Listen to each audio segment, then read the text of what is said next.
नमस्कार, तृप्ती Jadhav introducing everything traditional या माझ्या चॅनलमध्ये तुम्हा सर्वांचं मनपूर्वक स्वागत आहे। आज आपण बनवणार आहे आलू पराठे। चला तर मग बघूया कसे बनवायचे आलू पराठे।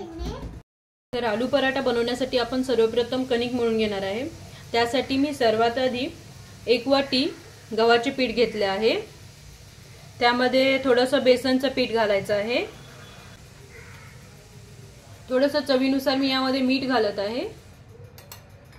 थोडीशी हळद टाकत आहे। थोडीशी जिरा पूड घालत आहे। थोडी कोथिंबीर मी वरून टाकली आहे। थोडंसं आपण तेल टाकायचं आहे।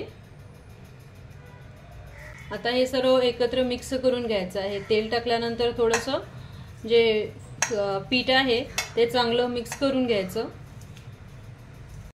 आता गरजेनुसार थोडं थोडं पाणी घालून आपल्याला कणिक मळून घ्यायची आहे।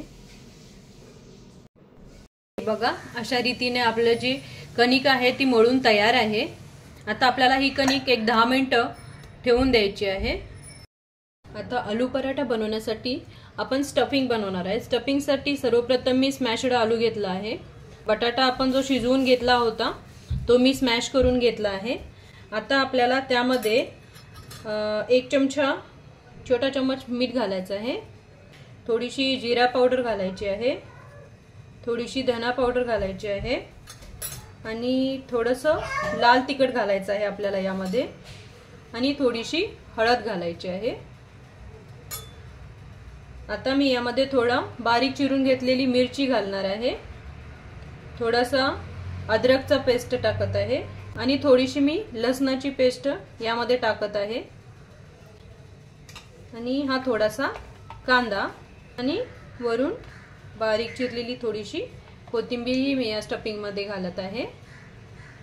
आता हे जे स्टफिंग आहे ते आपण व्यवस्थित मिक्स करून घेऊया, म्हणजे सर्व इन्ग्रेडियंट चांगले मिक्स होतील।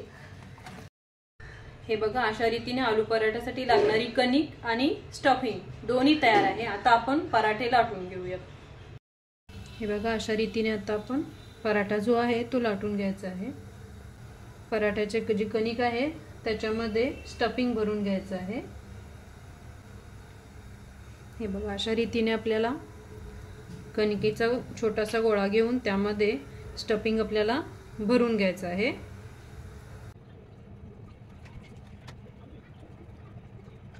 अशा रीतीने स्टफिंग भरून तयार आहे। याचा आपल्याला आता पराठा लाटून घ्यायचा आहे।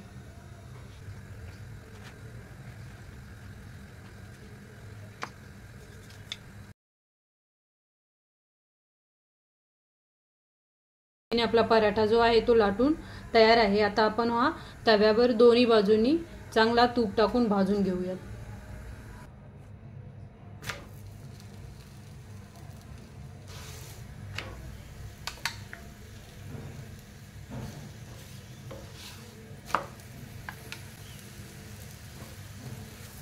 दुसऱ्या बाजूलाही मी थोडंसं तूप घालत आहे। आलटून पलटून आपल्याला दोन्ही बाजूंनी जो आपला पराठा आहे तो चांगला खरपूस भाजून घ्यायचा आहे। हे बघा, आपला पराठा तयार आहे। हे बघा, आलू पराठे बनवून तयार आहेत। तुम्ही हे बनवून पहा आणि रेसिपी आवडल्यास लाईक आणि शेअर करा, चॅनलला सबस्क्राइब करा।